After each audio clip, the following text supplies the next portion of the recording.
Chapter 13 Indian National Army. At a time when the Quit India movement was in full swing, thousands of Indian soldiers stood in readiness at the eastern border of India for war against the British. These soldiers were members of the Azad Hind Sena or the Indian National Army. Netaji Subhas Chandra Bose was their leader. Subhas Chandra Bose had been twice elected as the president of the Indian National Congress. He was of the opinion that while England was engaged in the Second World War, India should take advantage of the situation and intensify the agitation in India. If necessary, India should seek the help of the enemies of England. However, he developed differences of opinion with the senior leaders of the National Congress.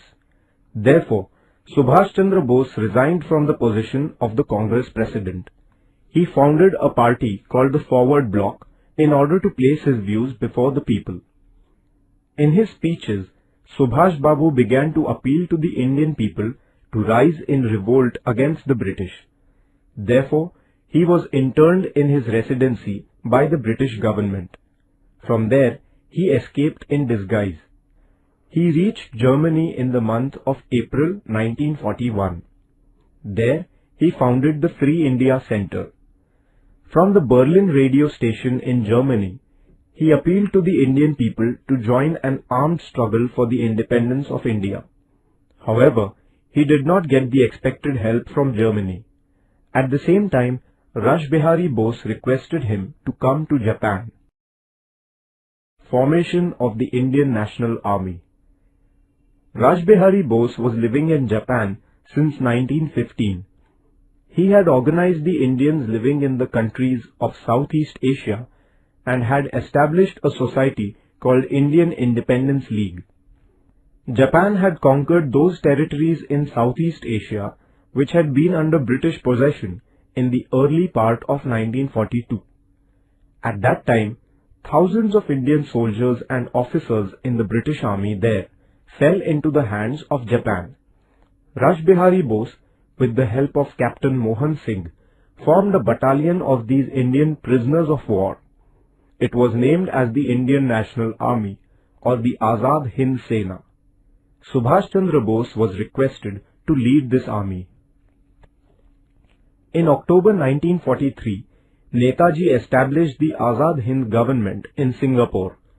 Prominent among his associates were Shahnawaz Khan, Jagannath Rao Bhosle, Dr. Lakshmi Swaminathan, Guru Baksh Singh Dhillon, and Prem Kumar Sehgal.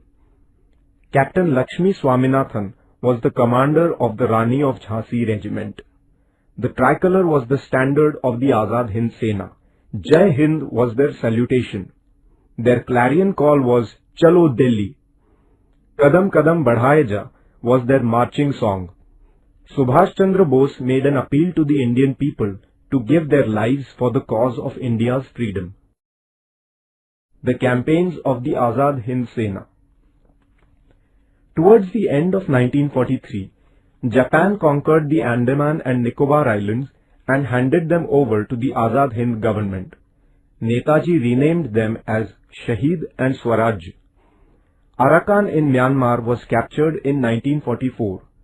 Posts on the eastern border of Assam were captured.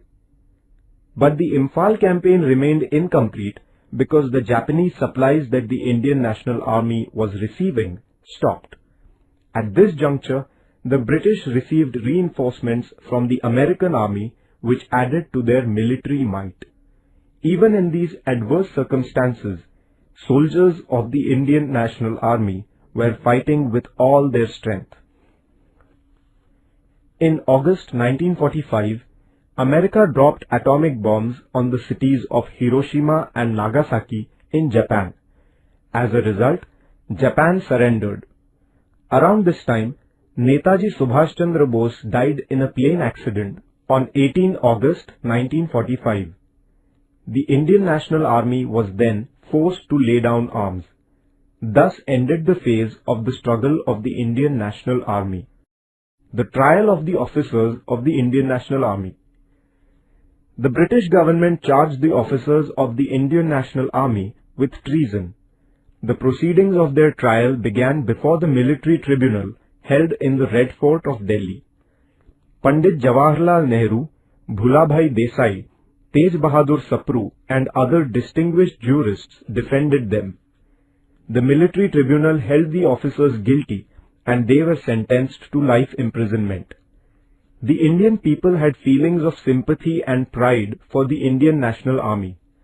The punishments given to the officers by the British government gave rise to feelings of outrage against the British government among the Indian people. The British government had to suspend the sentences given by the military tribunal.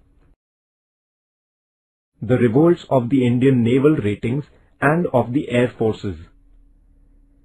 The inspiration provided by the Indian National Army caused discontent against the British power among the soldiers in the Navy and Air Force. It burst out on the British warship Talwar at Mumbai on 8 February 1946. The soldiers flew the tricolour on the warship and shouted slogans against the British power.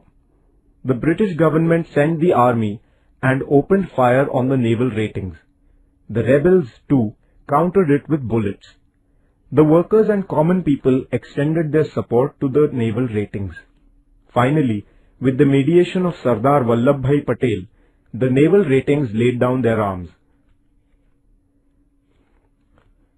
In order to lend support to the uprising of the naval ratings in Mumbai, the Air Force officers at various places such as Delhi, Lahore, Karachi, Ambala, Meerut, etc. went on strike. These revolts were a clear indication that the sentiments of discontent against the rulers had reached a climax. Thus, during the years 1942 to 1946, the foundation of the British rule in India was badly shaken. The Indian people had expressed their strong opposition to the British through the Quit India movement.